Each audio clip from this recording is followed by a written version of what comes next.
నమస్తే welcome to Suman TV. నేను హరిత. ఉగాదికి ఒక రోజు ముందు అంటే ఈ నెల 8వ తారీఖున సూర్యగ్రహణం ఏర్పడనుందని చెప్తున్నారు.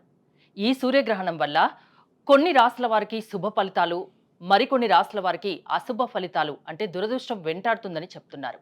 ఇది ఎంతవరకు నిజం? దీని గురించి మనం మాట్లాడబోతున్నాం. స్టూడియోలో ఉన్నారు ప్రముఖ జ్యోతిష వాస్తు పండితులు బ్రహ్మశ్రీ శ్రీ పాలెపు రాజేశ్వర శర్మ సిద్ధాంతి గారు. నమస్తే అండి. వేదీ మధ్యే లలిత కమలే కర్ణికాయాన్ రథస్థ సప్తాశ్వోకో రుణరుచిపపు సప్తరుజ్జిద్విబాహు గోత్రేరమ్మే బహువిధ గుణే కాశ్యపాఖ్యే ప్రసూత కాళింగాఖ్యే విషజనిత ప్రాణముఖ పద్మహస్త. మీరు సూర్యగ్రహణం అన్నారు. ఆ, సూర్యుని యొక్క ప్రార్థనతో ప్రారంభం చేశాం. మంచిది. కానీ సూర్యగ్రహణం అమ్మ మన భారతదేశంలో ఉంటుందా? ఈ నెల 8వ తారీఖున అంటే ఉగాదికి ఒక రోజు ముందు. ఆ, మామూలుగా పెద్దవాళ్ళు అంటారు గ్రహణం కనిపిస్తేనే దాని ఫలితాలు ఉంటాయి. ఆ, దాని గురించి మనం పాటించాలి కొన్ని నియమాలు అని. ఉమ్. నిజంగా గ్రహణం ఏర్పడకున్నా కూడా ఉంటుందా ఆ ఫలితాలు అవి?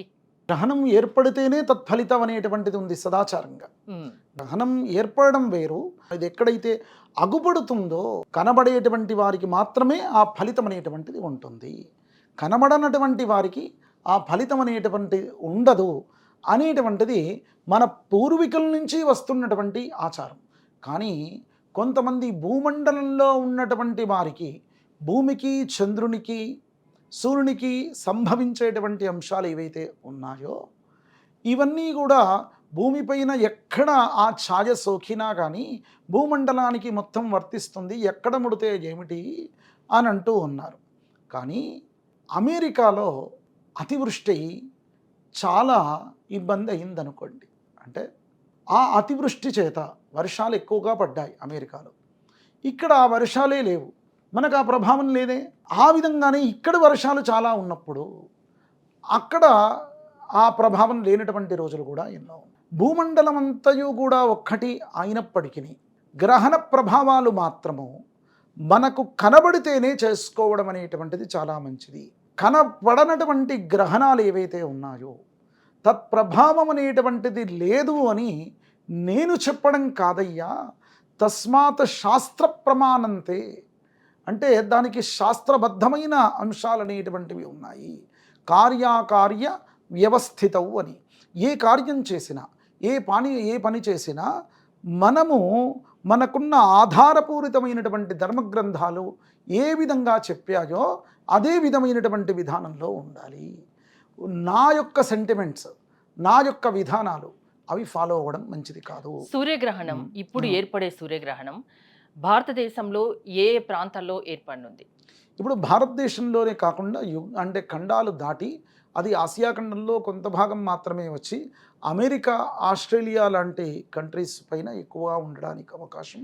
దాంట్లో కూడా ఆ కంట్రీల్లో ఉన్నటువంటి వారు ఎవరైతే ఉన్నారో వారు ఆచరించాల్సిన అంటే ఈ రాశుల్లో కొంతవరకు కలిసి వస్తుంది, కొంతవరకు మధ్య ఫలితమని, కొంతవరకు అశుభ ఫలితమని.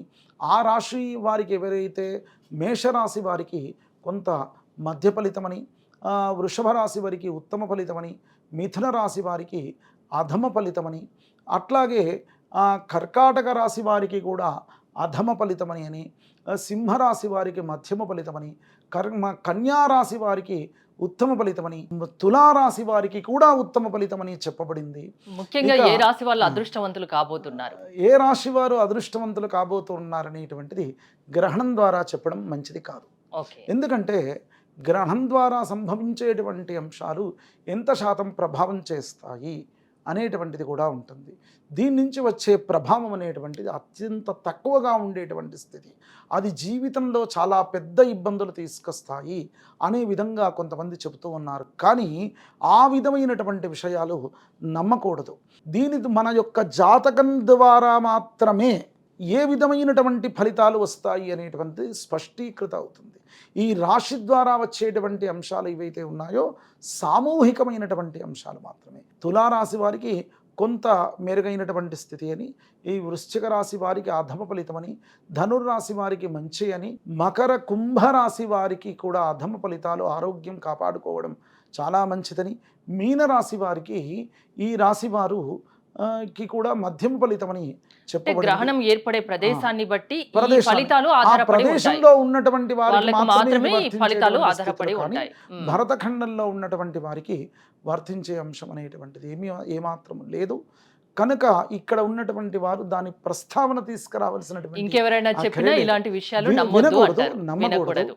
నమ్మకూడదు. కనుక ఎందుకంటే మన పెద్దలు ఏదైతే ఫాలో అయినారో, కొంతమంది నేను చెప్తున్నాను ఇది ఈ విధమైనటువంటి వితండ వాదం అనేటువంటిది ఉంది. మన పెద్దవాళ్ళు ఫాలో అయితే, వారు ఏదైతే ఆచరిస్తే అది మనం ఆచరించాలి.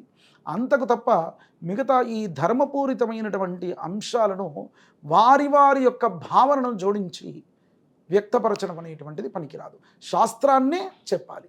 గ్రహణం ఏర్పడిన ప్రదేశాన్ని బట్టే ఫలితాలు ఆధారపడి ఉంటాయని చెప్తున్నారు. అంతేనా? అంతేనండి. థ్యాంక్ యూ సిద్ధాంత్ శుభం గారు. భూయాత్. నమస్తే. శుభం.